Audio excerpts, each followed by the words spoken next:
di Gunung Vesuvius.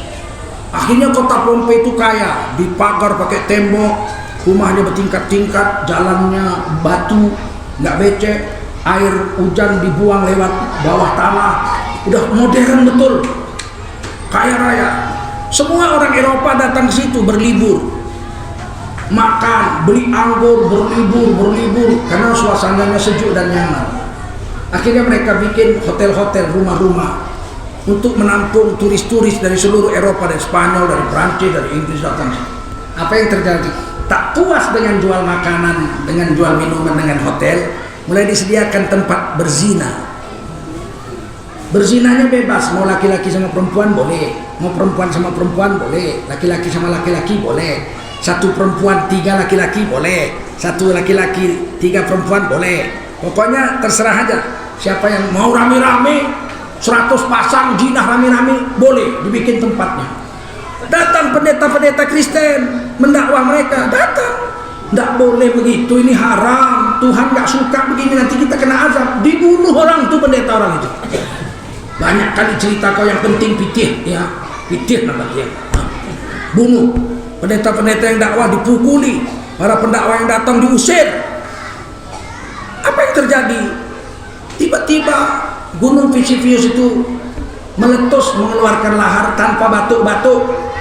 Kalau batuk-batuk orang lari, sempat mengungsi orang, tak batuk. Ditulis di surah Yasin, datang bencana, dalam satu teriakan mati. Udah langsung mati, tak sempat bergerak, mengelak pun tak sempat. Datang lahar dari Gunung Vesuvius itu 5 meter tingginya. Habis, besok pagi nggak ada lagi kota Pompei, terkubur, dilupakan orang lebih 1000 tahun. Di dalam peta kota kuno ada kota Pompei, kota yang kaya. Akhirnya mulai dikeruk orang. Baru-baru ini sudah dikeruk orang. Dapat kota itu masih utuh, gedung-gedungnya masih utuh, orang-orangnya masih utuh. Jadi batu, dililit sama lahar panas itu jadi batu, jadi patung. Tapi posisinya sedang berzina. Patung-patung sedang begitu, manusia asli dipotong, dia nampak daging tulangnya dalam. Berzina dengan anak-anak, berzina dengan laki-laki sama laki-laki, perempuan dengan perempuan, rame-rame, jinah massal. Nggak sempat mereka itu mengelak. Bahkan wajahnya itu na'udzubillah dalam keadaan lagi birahi. Mati. Diabadikan Allah. Nih buktinya Quran tidak dusta. Berapa banyak negeri yang kami kiamatkan sebelum hari kiamat, dan kami azab penduduknya dengan azab yang sangat pedih. Itu ketetapan kami, nggak bisa dilawan kata Allah. Pasti. Di Jawa ada kerajaan Mataram Hindu namanya, di tulisan sejarah. Kerajaan Dharma Wangsa, pendekar besar Dharma Wangsa, nggak ada yang berani melawan dia. Tapi agamanya dalam sejarah saya baca, agamanya mabuk. Jadi kalau pesta dia mabuk, satu kampungnya, satu negaranya mabuk. Satu hari dia mengawinkan anak gadisnya dengan anak Raja Bali, Erlangga. Anak Raja Bali sampai di bukit, mau turun ke bawah, meletus Gunung Merapi. Terkubur itu kerajaan Medang Kahuripan itu, hilang dari peta bumi. Belum dikeruk, sampai sekarang belum dikeruk. Berapa kaya rayanya di bawah kaki Gunung Merapi yang begitu subur makmur. Nama kerajaannya namanya Medang Kahuripan.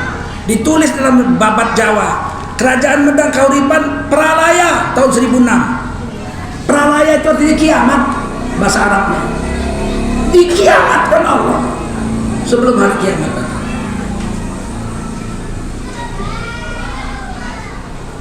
Pernah tokoh jaringan Islam liberal di Jakarta menulis, kalau memang homoseksual itu dilaknat Allah, kenapa Indonesia belum dimatikan kota-kota yang banyak bencong-bencong? Saya jawab waktu itu, karena mereka masih campur dengan orang-orang soleh. Coba bencong-bencong itu letakkan dalam satu pulau, kurasa sebulan hilang, datang badai. Dia itu masih diselamatkan Allah, masih campur-campur sama orang-orang soleh. Kalau masih campur dengan orang-orang soleh, manusia bejat nggak dihabisi sama Allah. Dibikin Allah dulu caranya, orang-orang solehnya dikeluarkan. Nabi Lut alaihissalam itu kaumnya itu homoseks dengan lesbian, istrinya membela kaumnya. Pas Allah mau kiamatkan, Allah turunkan wahyu kepada Nabi Lut alaihissalam. Lut alaihissalam keluar dari kampung itu, bawa anak-anakmu dan semua umat-umat yang beriman. Istrimu jangan bawa, karena istrimu termasuk orang yang akan ditenggelamkan oleh Allah SWT. Begitu Nabi Lut pergi dari kampung itu bawa umatnya yang beriman, malam itu hilang itu kota, nggak ada lagi sampai sekarang. Bersyukurlah kita kalau negeri kita ini banyak, kita misalnya kita orang jahat nih, pemabuk, pemain batu, pezina, kita makan riba, kita menipu, jualan kita menipu, kita belum kena azab. Bersyukur, karena berarti di kampung ini masih ada orang soleh. Jangan kita musuhi orang-orang soleh, nanti macam Pompei dikiamatkan Allah nanti. Biasanya kalau orang mau merobohkan rumah, ini rumah udah mau dihancurkan nih, saya mau ganti rumah baru, rumah lama ini mau saya hancurkan. Apa yang terjadi? Barang-barang bagus dikeluarkan dulu, kulkas dikeluarkan dulu, mobil dikeluarkan, sepeda motor dikeluarkan, betul nggak? Lemari dikeluarkan, barang-barang bagus keluarkan. Kenapa dikeluarkan semua? Ini rumah mau saya hancurkan. Koran-koran bekas ngapain dikeluarkan? Majalah-majalah busuk ngapain? Gelas-gelas plastik, piring plastik biarlah, tapi yang mahal-mahal, emas-emasnya, lemarinya semua dikeluarkan, betul? Setelah keluar barang berharga semua, apa yang terjadi? Hancurkan rumah itu. Kenapa? Udah nggak ada barang berharga situ, barang-barang rongsokannya semua hancur. Kita takut negeri kita mau dihancurkan Allah, orang-orang soleh dimatikan dulu sama Allah.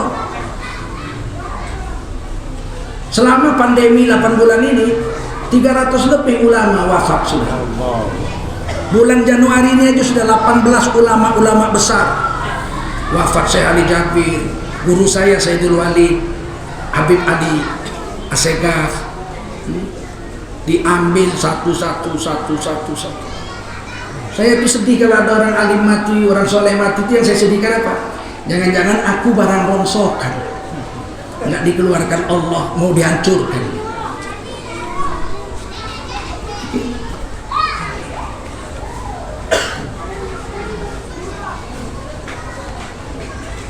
Bagaimana mengobatinya? Kata Nabi, wadawu mardoku bis sadaqah. Obati penyakitmu dengan sedekah. Kalau kita sakit, supaya sembuh sakit itu, jangan mengeluh, sedekah. Orang dulu kalau sakit anaknya seminggu demam nggak sembuh, emaknya bikin sedekah, dimasak nasi, dibikin urap, bikin ikan asin kresek, digoreng pakai tepung, bikin rebus telur, dibelah 8 pakai benang belahnya. Kalau belah 8 mana bisa kalau nggak pakai benang. Dipanggil anak-anak kampung, datang ke bagi satu bungkus makan serumah ya, doakan anakku cepat sembuh. Orang Jawa pun begitu, ngomong-ngomong lah. Saya dulu hidup di kampung Jawa. Kalau kawan saya sakit seminggu demam nggak sembuh, ibunya bikin makanan dibungkus, kami dipanggil tuh Teguh Kamen, Ponijan, Paidi, Gondek, Ucret, dipanggilin semua, suruh cuci kaki, duduk yang bagus, dibentang tikar. Apa kata si perempuan ini, ibu ini? Konco-konco nih paijo anakku, bibi nyeluk anak-anak tekong ini lantaran anakku paijo kering, pun seminggu nggak orang mari-mari.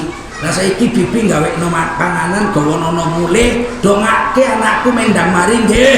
Nggih. Kapur kajate Bi, lari-lari bawa makanan satu rumah makan. Besoknya 2 hari kemudian sembuh. Itu bukan adat Jawa, bukan adat Minang, bukan adat Nusantara. Itu hadis Nabi, obatilah penyakitmu dengan bersedekah. Hari ini kalau kita sakit bukan bersedekah, malah minta sedekah. Semua kawan di SMS, aku sakit woi, aku sakit, aku nyumbang, kau nyumbang. Kita sakit, kita sedekah Pak, bukan kita minta sedekah. Apa yang ada? Di rumah kita ada ayam, potong ayam, suruh istri kita, aku sakit nih, udah seminggu demam, jangan-jangan kena COVID lakimu ini. Lalu macam mana dibikin bang? Potong ayam yang ada itu masak enak-enak bagi yang anak-anak miskin di kampung kita. Minta tolong doa supaya sembuh. Itu cara Rasulullah mengobati penyakit. Wadawu mardokum bis sedekah, obati penyakitmu dengan bersedekah. Watadfaul bala bidu'a, dan berdoa kita menghilangkan bala. Doanya rame-rame, sendiri mungkin nggak diterima Allah. Model kayak kita berdoa, malaikat aja lihatnya jijik. Kamu berdoa hari raya korban, kau nggak korban, kau bilang miskin, tapi tiap hari kau merokok. Kata panitia korban, Pak korban nggak tahun ini? Mana bisa, saya orang miskin kok, saya nggak ada duit. 2,5 juta kambing seekor setahun sekali, kau nggak bisa, kata malaikat. Rokok 30.000 sehari bisa, setahun 10 juta. Apa nggak jijik kali malaikat lihat itu? Saya nggak bisa korban, saya orang miskin, kata malaikat. Awas kau, mati minta surga pula, malaikat minta surga aku, kata malaikat kepala tuh kau. Orang begini doa mungkin jijik Allah. Maka kita disuruh berdoa tuh rame-rame.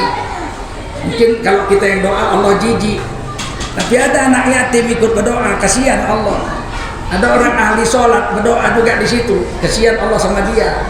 Ada di situ orang ahli sedekah berdoa, diterima Allah. Yang satu ahli dakwah, yang sana ahli Quran. Kita pemain togelnya kita, main batunya kita tiap malam minggu. Doa nggak diterima, tapi karena kawan-kawan yang lain banyak yang soleh, bercampur sama orang-orang soleh, doa orang soleh terima, kita ikut diterima juga. Paham? Paham?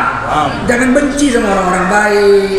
Hari ini orang baik-baik, orang soleh-soleh dicari salahnya, ditangkap, dipenjara. Gimana Allah nggak benci? Orang-orang baik-baik dianiaya, giliran orang-orang jahat dibela-bela. Orang nikah diributi. Ada ulama kawin 2. Ulama kok kawin 2? Ya. Penjudi aja kawin 2, kau diam. Masa kawin 2? Kenapa kalau kawin 2? Kan boleh, betul? Betul? Meskipun tidak sunat hukumnya kawin 2, tidak wajib, tapi boleh. Kenapa? Karena mungkin dia ada problem, ada masalah yang kita nggak tahu. Kawan saya 6 bulan kerja di Medan, 6 bulan kerja di Jakarta. 6 bulan kerja di Medan, 6 bulan kerja di Jakarta. Mau pergi di Jakarta, Dek, 6 bulan aku nggak pulang ke Medan kerja. Ikutlah kau ke Jakarta mendampingi aku, kata suaminya. Kata istrinya, kalau aku ikut sama abang, anak kita 3 sekolah, 2 SD, 1 SMP. Siapa yang ngurus anak kita yang 3 ini? Terus gimana? Biarlah aku di Medan ngurus anak-anak. Terus aku di Jakarta siapa yang ngurus? Urus sendirilah. Ya kalau makan minum, kalau yang satu itu. Akhirnya kata bininya, udahlah kawin lagi abang aja di Jakarta. Kan kita nggak tahu urusan rumah tangga orang, betul? Orang kawin kita ribut, orang cerai kita ribut. Ulama kok cerai? Kalau istrinya nggak bagus, diuruslah istrinya biar jadi baik. Cerai itu syariat Islam, betul? Nikah itu syariat Islam, betul? Rujuk itu syariat Islam, betul? Kenapa kita benci? Nabi pernah menceraikan istrinya. Nabi Ismail pernah disuruh Nabi Ibrahim menceraikan istrinya. Berani kita bilang Nabi kok cerai? Harusnya kan diurus itu. Kita tidak tahu urusan rumah tangga orang. Hari ini orang nikah diejek, orang cerai diejek. Giliran orang berzina diam. Bencong jangan dihina. Bencong itu manusia, dia punya hak asasi. Kata Menteri Agama yang dulu, bencong-bencong itu harus dirangkul. Kaulah ngerangkulnya, aku gak berani aku. Giliran orang nikah diributi, giliran orang cerai diributi, padahal ada syariat Islamnya, betul? Giliran homoseks jangan dihina, itu mereka manusia, harus dirangkul. Udah rusak akal orang Islam hari ini, membenci agamanya sendiri, menghina kesesatan dan dosa-dosa. Macam mana Allah nggak benci? Nanti dihapuskan Allah dari muka bumi, menjerit kita semua. Paham? Ini azan jam berapa ya? Udah lewat azan. Selesaikan aja ya 10 menit lagi. Nah, paham ya? Kalau kita menghina agama, orang nikah dihina, orang cerai dihina, orang rujuk dihina, sementara orang berzina diam dia. Nanti Allah musnahkan kita, itu yang sedih. Karena orang-orang baiknya pergi, tak tahan dia, dihina-hina aja, pergilah cari kampung lain, habis kampung kita nanti. Sebab barang-barang berharga kalau dah tak ada dalam satu rumah, rumah itu diruntuhkan Allah. Betul? Jaga itu, jaga.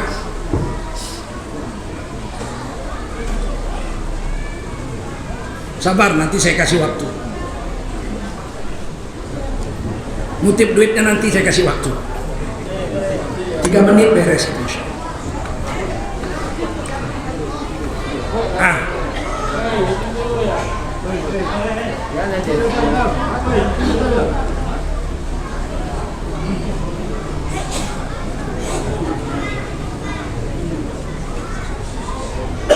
Yang kedua yang ingin saya sampaikan,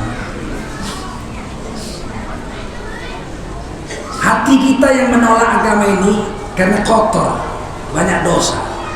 Orang yang gak suka dengan agama itu hatinya sedang berkarat karena banyaknya dosa. Jadi hati itu bisa kotor, kalau tidak dibersihkan dia bisa berkarat.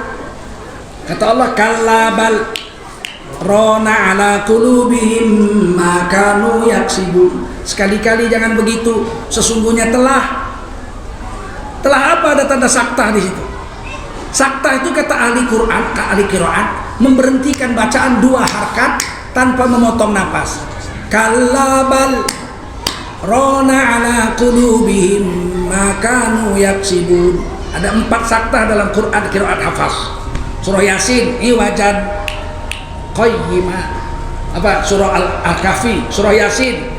Qalu ya wailana man ba'athana min marqadina hadza ma wa'ada ar-rahman wa sadaqal mursalun. Yang ketiga surah Al-Qiyamah, man raq. Yang keempat Al-Mutaffifin, kallabal rona ala qulubihim ma kanu yaksibun. Sekali-kali jangan begitu, sesungguhnya telah, titik. Kata ahli tafsir, sakta itu adalah memberhentikan bacaan untuk menyiapkan jiwa raga kita jangan terkejut. Karena arti di samping sakta itu sangat mengejutkan. Sekali-kali jangan begitu, sesungguhnya telah, diam dulu. Udah tenang jiwa baru baca. Rona ala qulubihim, berkarat hati mereka itu, makanu yaksibun, karena dosa yang mereka perbuat terlalu banyak. Bagaimana membersihkan hati? Kalau hati berkarat bagaimana? Kalau hati berkarat agama nggak bisa masuk. Walaupun ilmunya tinggi. Orang jahat bukan karena tidak berilmu, ini salahnya kita. Itu jahat karena nggak ngaji dia, makanya nggak tahu ilmu agama, maka dia jahat. Orang rata-rata jahat tuh tahunya dia yang dibuatnya itu jahat. Percaya nggak? Ada orang korupsi dibawa ke pengadilan, ditanya, saudara korupsi?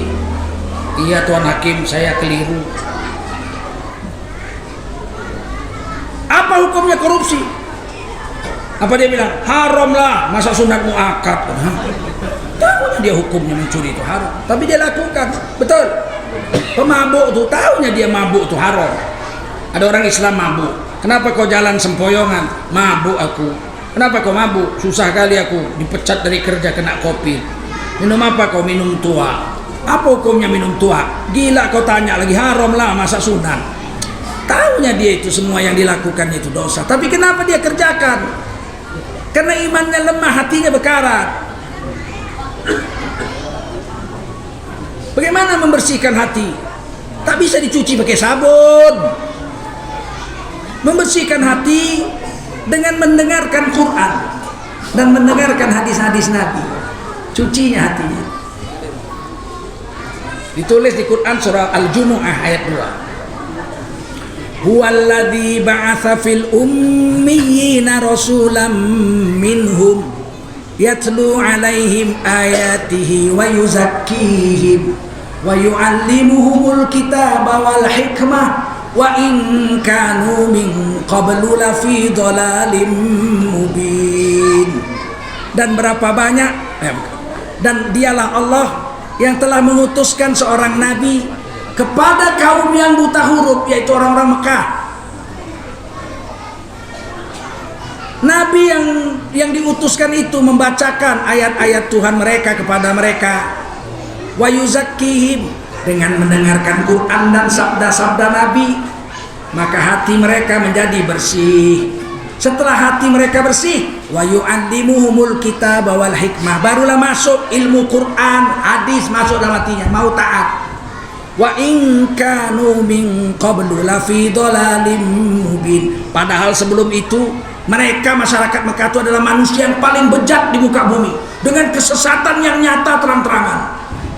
Mereka kalau mau jahat dia bilang, kemana kau? Mau membunuh si Anu. Kau mau kemana? Aku mau berzina sama si Anu. Kau mana? Aku mau mabuk di sana. Terang-terangan mereka buat dosa itu. Tapi 3 tahun mereka masuk Islam, dibawa Nabi ke rumah Sayyidina Arqam bin Abil Arqam. Rumahnya terpisah sendirian. Malam-malam sahabat seluduk jalan-jalan mengendap-endap di tengah gelap itu masuk. Di sana Nabi 3 tahun buat taklim. Dibacakan Quran, didengarkan hadis-hadis Nabi, dinasihati. 3 tahun mereka menjadi orang-orang yang kokoh imannya, bersih hatinya, berhenti menyembah berhala, berhenti makan riba, berhenti berzina, berhenti mabuk. Kenapa? Karena mendengar Quran hati jadi bersih. Maka nggak heran kita jemaah tabligh itu preman-preman dibawanya bertato-tato, dibawanya 3 hari, pulang-pulang baik, pakai serban jubah bertato. Kenapa? Hati bersih. Karena selama keluar 3 hari dibacakan taklim dari jam 9 pagi sampai jam 12 siang, 3 jam, 3 hari 9 jam. 9 jam cuma dengar aja. Rasulullah SAW bersabda, barang siapa yang berwudu dengan sempurna, gugurlah seluruh dosanya, dicuci air wudunya sampai dosa-dosa yang dari bawah kukunya bersih semua, dicuci air wudunya. Kemudian ketika dia habis wudu membaca 2 kalimat syahadat, maka dibukakanlah 8 pintu surga untuknya dan dia boleh masuk dari pintu mana saja dia mau.